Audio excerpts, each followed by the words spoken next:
From the 22 News Plus studio,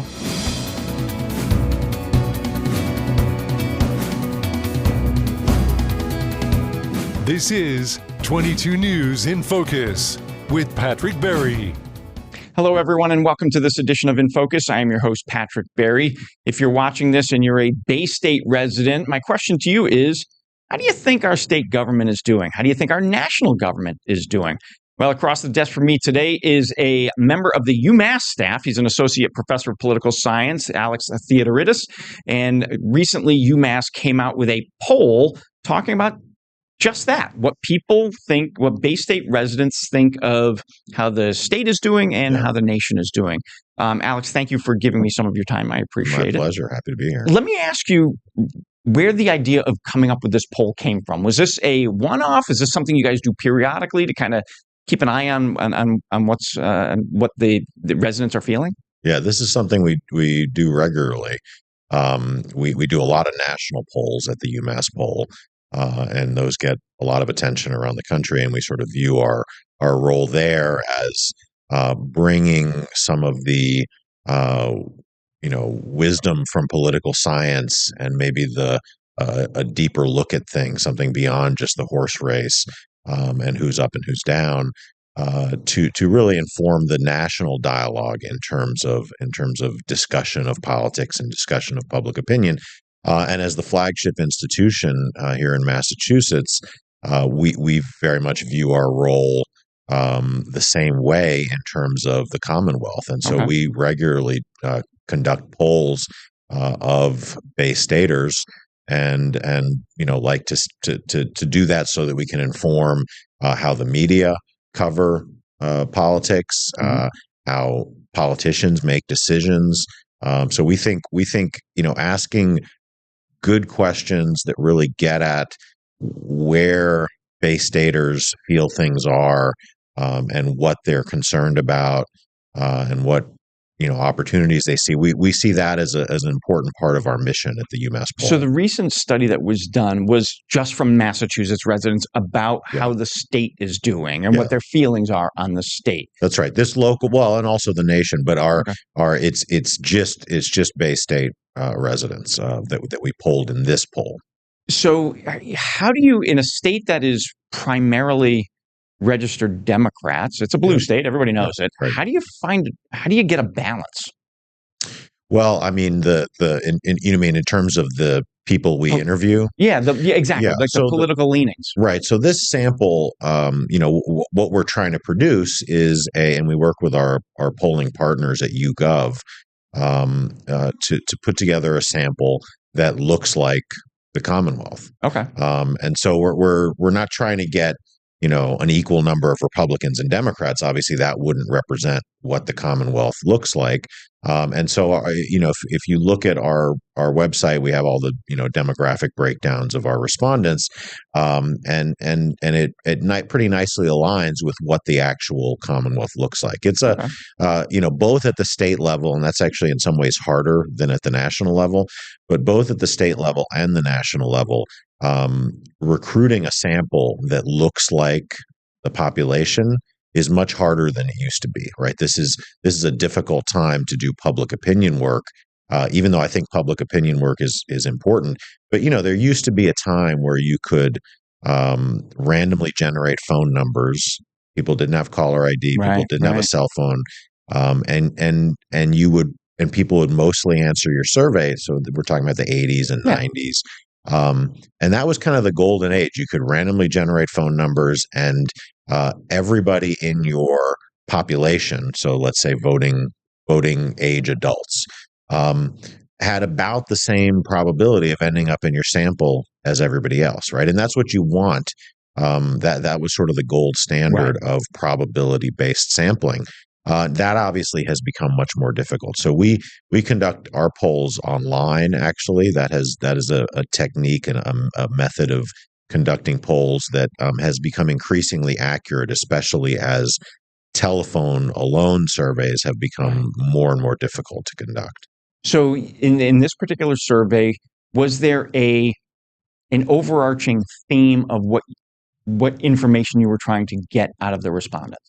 Yeah, we were looking at a lot of different things that are sort of issues on the horizon, issues right now. So obviously, the government shutdown, was a big thing while we were in the field. Remains a big thing, right? Even though it's Right. ending.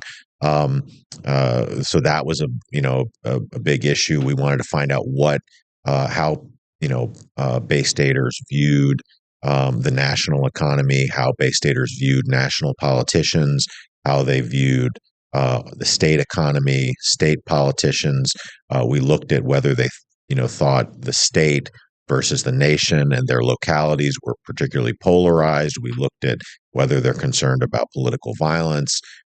We looked at. So you covered a lot of ground. We covered a lot of ground, including the Senate race, the potential Senate Right. race, the Democratic primary process, and then also some looking forward to the gubernatorial race down the road. So yes, we covered a lot of ground, and so we released a bunch of different results that we think can inform how elites make decisions, both in the media and in politics. How important, if somebody viewing this it gets solicited to complete the survey, how important is it that they participate? Well, I think it's a great way. I think public opinion surveys, and people often are like, "Oh, I never fill those out or whatever." Right. I think it's a great way to have your voice heard. And so, the people who fill out our surveys are people that have been recruited by YouGov to participate in surveys, and you are having your voice heard in an important way. And Right. so, I would encourage people not to spend their whole time, filling out surveys. You don't want the same people filling out surveys all the time. You want some diversity of, who's in the panels. But it's worth 20 minutes of your time if somebody calls you, or if you get one of those messages to join a survey panel. Right. I think it's interesting. It's interesting. We try to keep our surveys in particular engaging, and get people thinking about interesting topics. Yeah. We are up on our first commercial break. There is so much more to come because we will be digging into the data that the most recent poll came up with. Stay with us. We'll be right back. This is 22 News in Focus with Patrick Berry.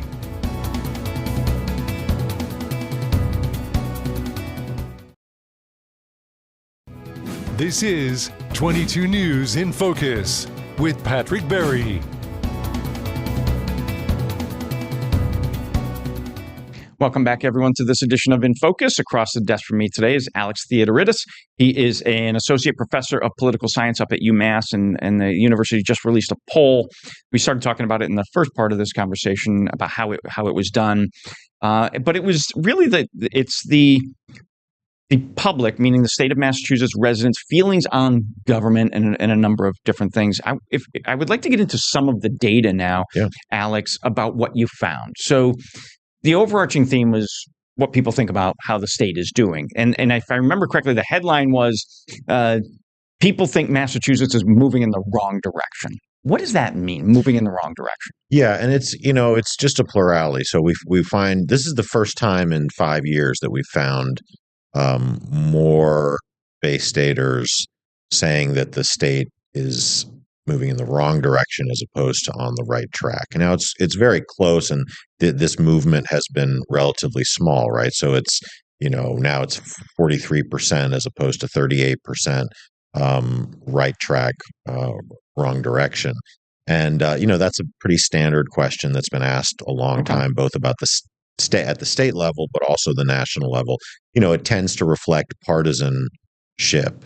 Especially in this polarized era, right? So at the national level, massive numbers of Bay Staters say the nation's heading in the wrong direction. Does that come back to what we were talking about earlier, being Massachusetts being a primarily blue state? Yeah. We just, people think here, people in the state think, To understand public opinion right now, you have to understand polarization. We're extremely polarized on almost every issue by party. So, Democrats, if there's a Republican in the White House, are going to say things are headed on the wrong track.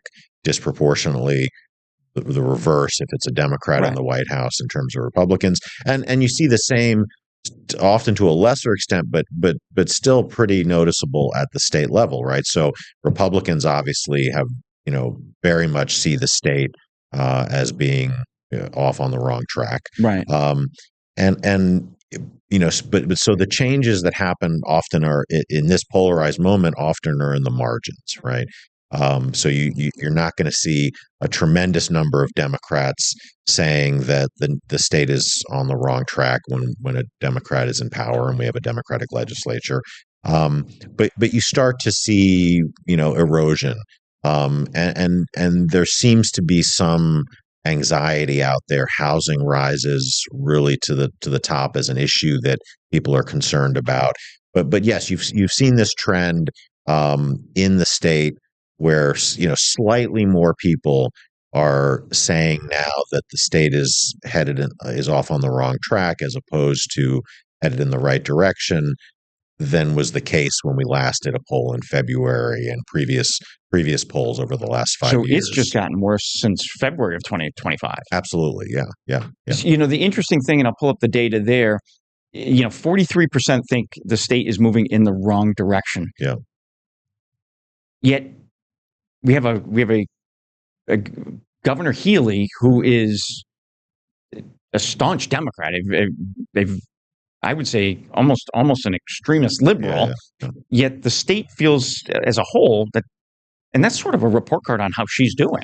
Yeah, I mean, well, so I think this is where that disconnect sort of emerges, is that there seems to, in this particular moment, and this was again during the shutdown with very little sort of sense that things were improving. All of our statewide elected officials, our top statewide elected officials, so Governor Healy and our two senators, have positive approval ratings. Interesting. And the legislature has a positive approval rating. And so it's not so much that Bay Staters are kind of pinning the blame on them.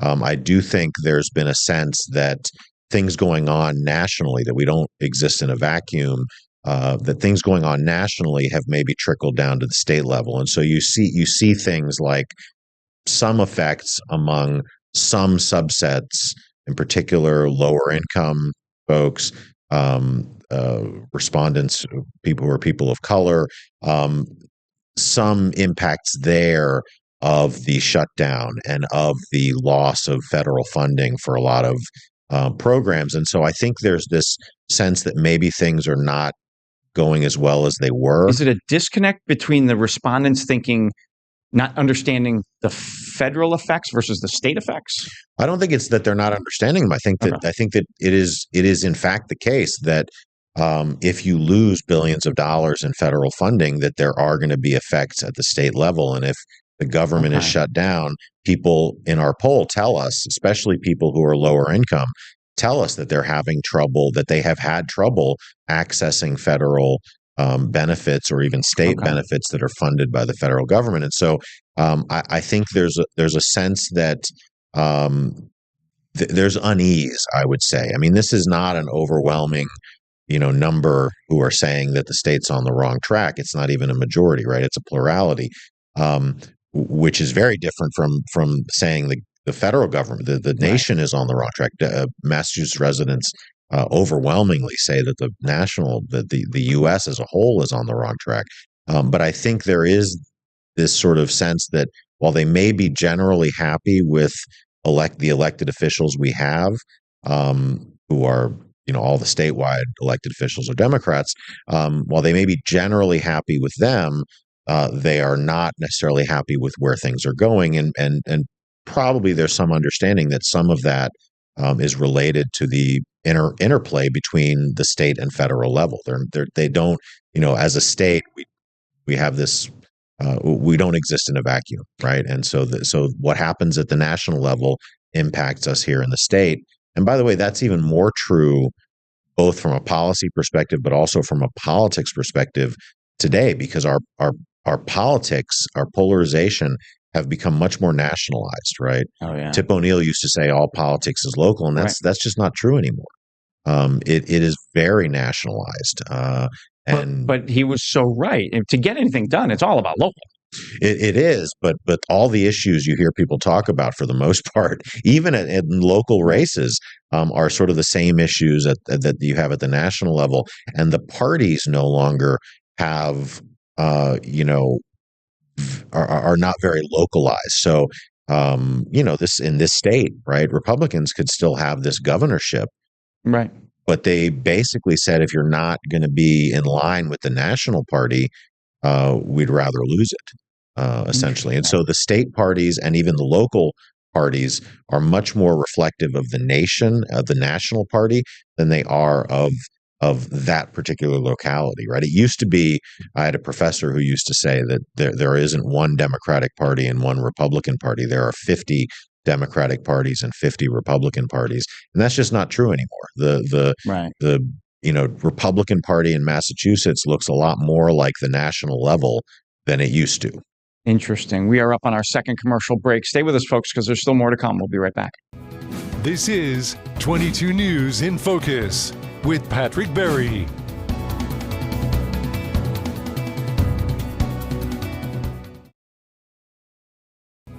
This is 22 News in Focus with Patrick Berry.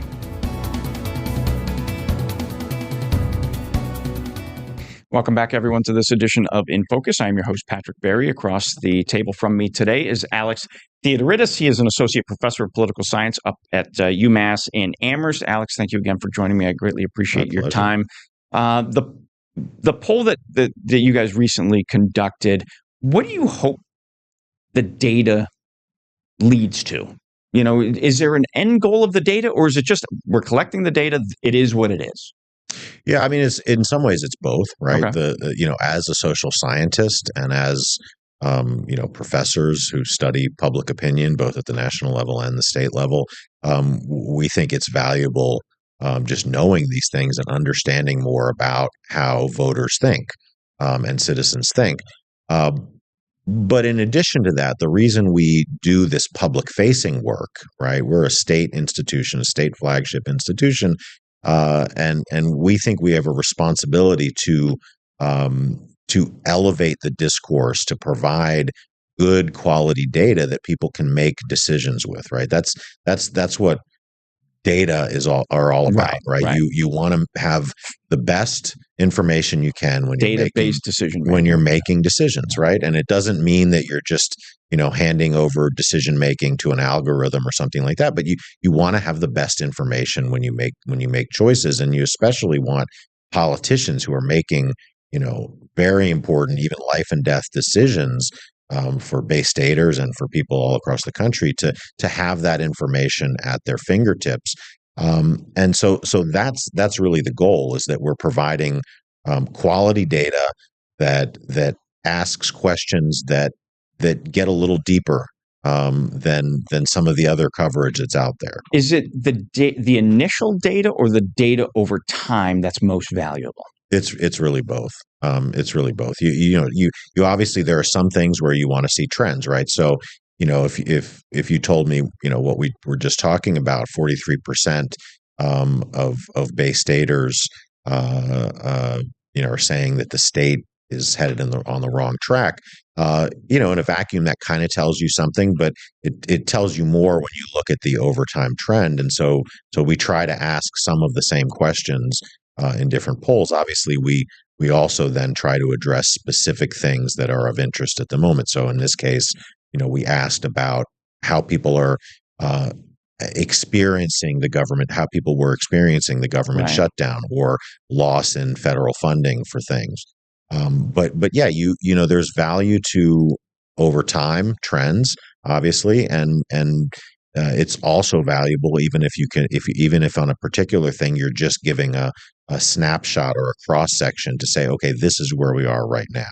So this particular survey, how frequently do you do it? So you can look at trending data. Yeah, we usually do a couple a year. So our last one was in February, and this one we did in October. So we usually do a couple of state polls a year, and then we do, depending on how much is going on nationally, we'll do anywhere from 2 to 4 national polls a year. Interesting.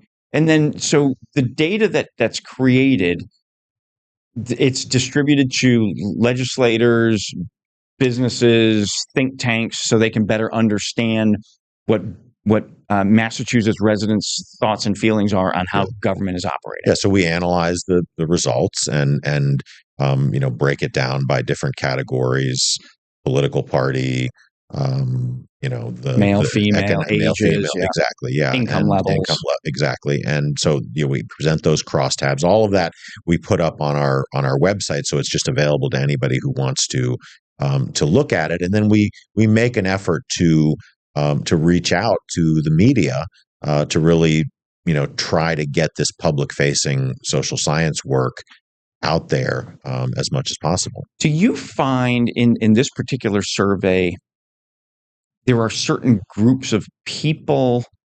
I want to say that, I have to imagine that the respondents are broken up based on education level and income level, and those are usually tied together. Lower income is lower educated people. Are the results equal among the categories, or do you see highly educated, high income earners responding differently than low educated, low income? Oh, there's no question. There are differences, especially along by income. One place we always see huge differences, as I mentioned earlier, across party, right? So a lot of how you see the world is a Rorschach test, based on your political party. Exactly. People are very much in this moment seeing the world and interpreting the world through red or blue colored glasses, right? But yes, having said that, you see differences by age on certain things. In particular, right now, the way people are experiencing the economy, very different depending on your income level. So we see lower income folks and also people of color in the Bay State are very concerned about housing prices, for example. That's a huge thing that really pops in this poll. There's a lot of people concerned about that, but in particular, obviously, those individuals. And then more concern there and more direct impacts there of the government shutdown, certain features of the government shutdown, as well as cuts in federal funding for certain programs. And so, absolutely, Bay Staters are experiencing the current moment in our economy very differently depending on their income level.